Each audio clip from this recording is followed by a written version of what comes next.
Molt bé, doncs mira, anirem començant nosaltres. Agafo el drap, un ganivet. Val. Avui només necessitem això, els alls i mel. Hi ha qui li posa aigua, jo no li poso aigua, jo només farem això, que funciona molt bé. Val. Us vaig dir que volia que fos mel crua. Per què?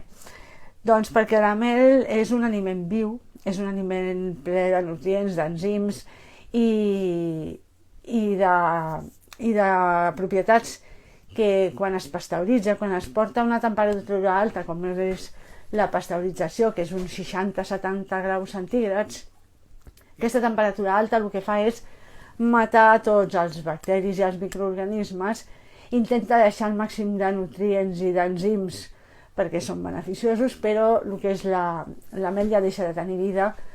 I per què ho fan això? Doncs perquè la mel es conservi més temps, no pugui fermentar i tingui una vida més llarga, no? I que no es faci malbé. Però clar, això a nosaltres no ens interessa. Llavors per això agafem la mel crua. Llavors, el que farem primer és, necessitem un pot, depenent de la quantitat d'alls que vulgueu fer. Jo en faré, no s'ha d'omplir fins a dalt, ja aniré pelant els alls i res, el pot no l'he esterilitzat, ja sabeu que jo no els esterilitzo, el rento amb aigua i sabó i després les bandeixo amb aigua molt calenta i amb això és suficient. No fa falta que esterilitzem. Llavors el que es tracta ara és d'anar pelant els alls. Els pelarem fent-los un cop, però ja ens va bé que s'esberlin una miqueta perquè així la mel entrarà molt més a dins de l'all. Si veieu que hi ha alguna part de l'all que estigui amb taques o s'hagi fet malbé, ho traieu una miqueta i l'anem posant aquí al pot. És qüestió de paciència. Jo he provat diversos sistemes de pelar els alls que corren por ahí, com de clavar-los aquí en la cabeza, fan així, els arrenquen. Mentida, això no funciona, ja ho he provat. I això, és paciència, anar fent. De fet serà la feina més gran que tindrem. Anem posant aquí. Els esberlem. Hi ha qui es poden triturar amb la mel, però a mi, primer triturar els alls i després afegir-li la mel. El que passa que a mi m'agrada més l'all així sencedet. Llavors, el procés és aquest. Ara nosaltres posem l'all, posem la mel té una sèrie de bacteris que iniciaran la fermentació. Aquesta fermentació farà que els alls canviïn amb textura, canvien amb gust, es tornen molt més suaus, el gust canvia completament, a part que s'incrementen les propietats de l'all. Ens anirà molt bé, després us diré, perquè tinc aquí apuntat que de memòria totes les propietats de tots els fermentats no me les sé, i us aniré dient tot el que comporta. Llavors això ho tindrem primer una setmana i anirem veient. Els alls acostumen a trigar a quedar ben fermentats quan passa un mes, però els podem anar tastant cada setmana per veure com van canviant els gustos. Ja veureu que se sorprendrà moltíssim. No he menjat uns alls mai com aquests, us ho asseguro. A part de lo saludables que són, perquè estem afegint nous microorganismes que ens van bé per la nostra microbiota intestinal, que com us he dit moltes vegades, quan més variada sigui, més varietat de microorganismes també tindrem nosaltres, o sigui que ens interessa que hi hagi diversitat de bacteris. Fins ara havíem fermentat amb sal i havíem fermentat amb sucre i avui fermentem amb mel. És un altre tipus de fermentació.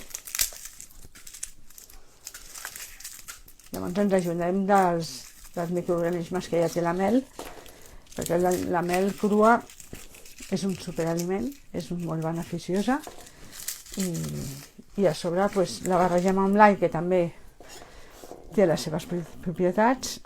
Llavors aconseguim una combinació molt interessant. Llavors la mel, depenent de la mel que utilitzeu, té unes propietats o té unes altres. Val? Per exemple, la mel de romaní va molt bé pel tema d'infeccions respiratòries. També va bé per el reuma, la gota. Llavors, aquí ho tinc una mica apuntat perquè ja són tantes coses. Llavors, si la mel feu servir mel de romaní, aconseguireu les propietats també, a més, que té la mateixa mel, les plantes medicinals de les quals han fet la mel les abelles, no? Que si és prioritàriament romaní, doncs tindrà les propietats d'aquesta planta. Si és aquí tinc d'acàcia, va bé per l'estrenyiment i també és laxant.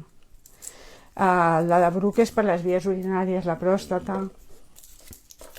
I després hi ha la de castanyer, que va bé per millorar la circulació de la sang. I en cas de diarrea també va molt bé. O sigui que, segons us interessi una mel o altra, una mel o altra, per les propietats, doncs la feu servir per aquí, per fermentat.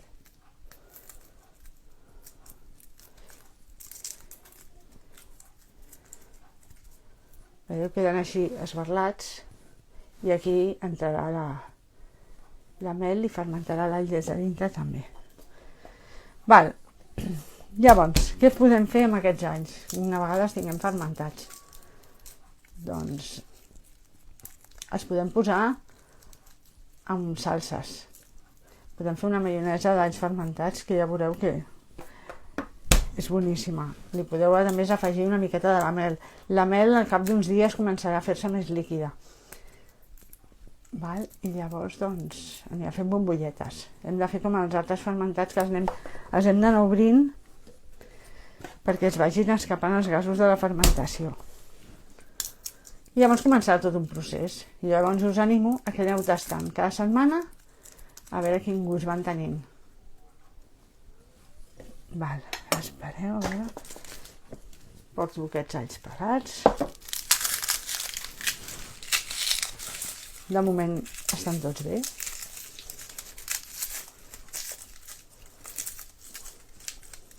També he provat això de posar-los dins un pot de vidre i sacsejar-los. I si estan molt secs potser sí que salta la pell, però al final és la paciència d'anar-los pelant un amb un, i com que els esberlem així una miqueta perquè també ens interessa, doncs també es pelen més fàcilment. Hi ha algú que l'estigui fent?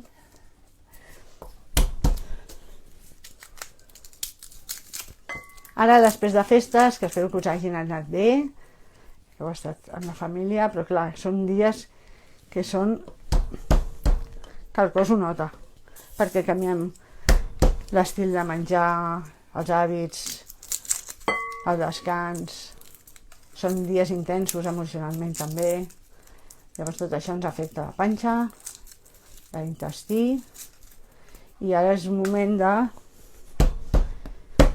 tornar-hi a posar una miqueta d'ordre tots aquests excessos i aquest descontrol que hem tingut aquests dies.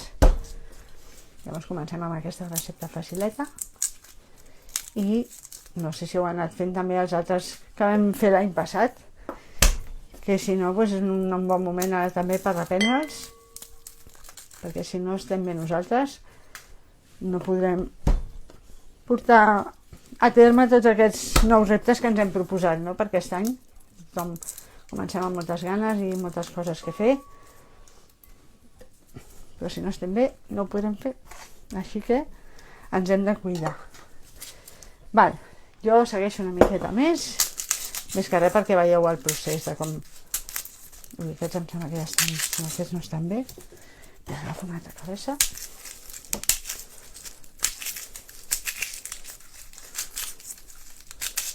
Val, llavors, quins beneficis té? Mira, jo ho he posat aquí. Milloren la digestió. Val? Enforteixen el sistema immunològic, perquè al ser un fermentat, tot això ens ajuda a les digestions i al sistema immunitari. Després també l'all té allicina. Llavors regula els nivells de colesterol. Ajuda a regular-lo.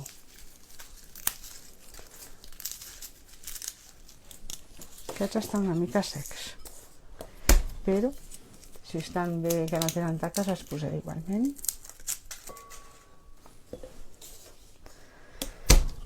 Llavors també són rics en magnesi i calci, per tant pels ossos almenys n'hi ha molt bé. I pel gust, no només han de ser propietats beneficioses pel cos, sinó que també ens agradin de gust. El gust és increïble, ja us dic que no heu tastat mai uns alls com aquests. Els podeu posar, això és el que us deia, amb una maionesa, a sobre un formatge amb aquesta miqueta de mel, així com a aperitiu, tal qual, agafant-los i menjar-vos-los directament. També es podeu posar, si feu marinades o adobs de carn o de peix, com que és un aliment que té bacteris, ajuda a estovar la carn, llavors queda més tendra. Sí que és anar provant. Jo l'he fet amb això, està molt bo, molt diferent, no pica, no té la fortor de l'all cru, per tant és més agradable de menjar. Si anem de patir, si hem d'anar a veure algú que ens faci molta olor l'alè, i ja veureu si el proveu. Farem aquests i ja hi posarem la mel.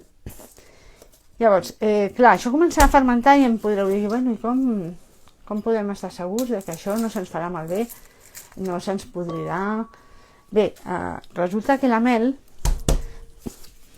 a part de ser un aliment molt dolç, té un pH molt baix. Normalment té un pH entre un 3,5, 4 i pico. Hi ha algunes mels que poden arribar a 6. Tenim el problema del botulisme. El botulisme no es pot desenvolupar si el pH és inferior a 4,5, a 4,6 exactament. Llavors, si la mel està per sota d'aquest pH, ja el tenim protegit, no hi ha problema i anirà evolucionant perfectament. Si està per sobre, el podem baixar el pH afegint-hi una miqueta de vinagre, una cullerada de vinagre o així baixarem el pH. Clar, hi ha les tires de pH, o jo tinc aquest pHímetre, llavors perquè ho veieu, jo tinc aquí una miqueta de mel, i poso el pHímetre,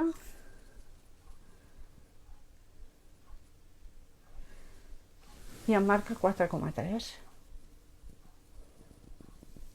4,2. O sigui que això fa que, per això fa que aquest ferment sigui totalment segur, no se'ns farà malbé. El mateix àcid farà com en els altres ferments, la lactofermentació que fem amb sal, també ens baixem les bactèries acidolàctiques, baixen el pH i llavors és el que protegeix el fermentat.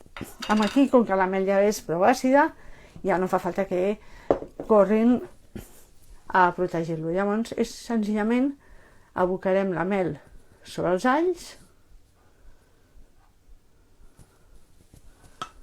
que el cobreixi. Aquesta és una mel de romaní. I els remenem una miqueta, perquè tot quedi ben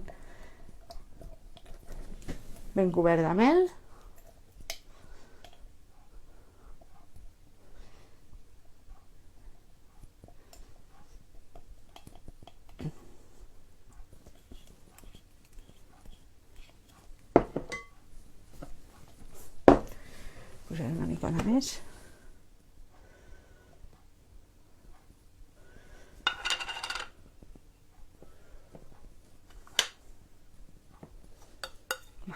i ja està. I ara ho taparem. Espera, tinc un drap. Ho taparem. Com que la tapa és metàl·lica, ja sabeu que l'àcid i el metall no són bons amics i se'ns podria rovellar, però que posarem un tros de paper.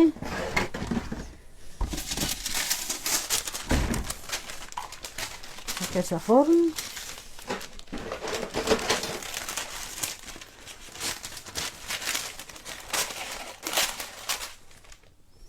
El tallem a la mida, el posem aquí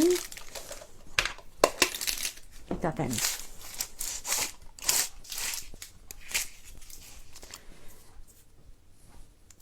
Ara veus, estan surant, però tot això anirà caient perquè ja us dic, la mel començarà a fer-se més líquida.